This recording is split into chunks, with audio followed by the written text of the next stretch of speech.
क्या मध्य प्रदेश में बीजेपी धर्म के नाम पर लड़ेगी विधानसभा चुनाव? क्या केंद्र की लोकप्रियता बचा पाएगी मध्य प्रदेश की कुर्सी? क्या धार्मिक नारों के बीच दब जाएगी विकास की आवाज? जैसे जैसे 9 राज्यों का चुनाव करीब आ रहा है, एक सवाल उठ रहा है। मध्य प्रदेश में बीजेपी से लगातार 4 बार मुख्यमंत्री रहे शिवराज सिंह चौहान अपनी कुर्सी बचा पाएंगे या नहीं?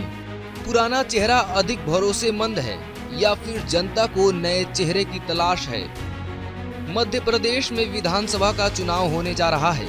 केवल मध्य प्रदेश ही नहीं बल्कि पूरे 9 राज्यों में चुनाव होंगे।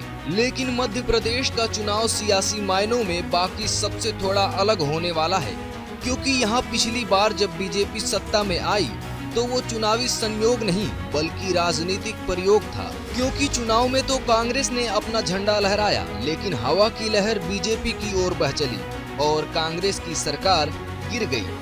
उस वक्त क्या हुआ था ये आगे बताएंगे, लेकिन पहले जरूरी मुद्दा ये है कि भारतीय जनता पार्टी के लिए मध्य प्रदेश में चुनावी मुद्दा क्या है। क्योंकि अगर पीछे की ओर देखें तो बीजेपी ही एक लंबे समय से सत्ता में है और बीजेपी का वही पुराना चेहरा कुर्सी पर काबिज है, जिसे मध्य प्रदेश में सबसे अधिक लंबे समय तक मुख्यमंत्री रहने का खिताब हासिल हो चुका है।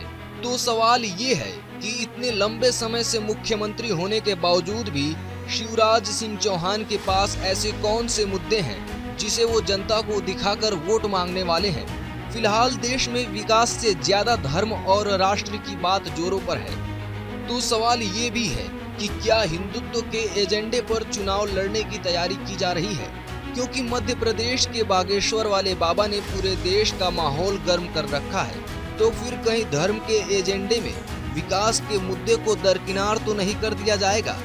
ये चुनाव राज्य से ज्यादा केंद्र के लिए जरूरी इसलिए है क्योंकि मध्य प्रदेश की जीत केंद्र के लिए रास्ता साफ करने वाली है। अगर यहाँ पार्टी को हार मिली तो इसका असर लोकसभा चुनाव में देखने को मिल सकता है, क्योंकि यहाँ बीजेपी 2003 के बाद से लगातार 2018 तक सत्ता में रही।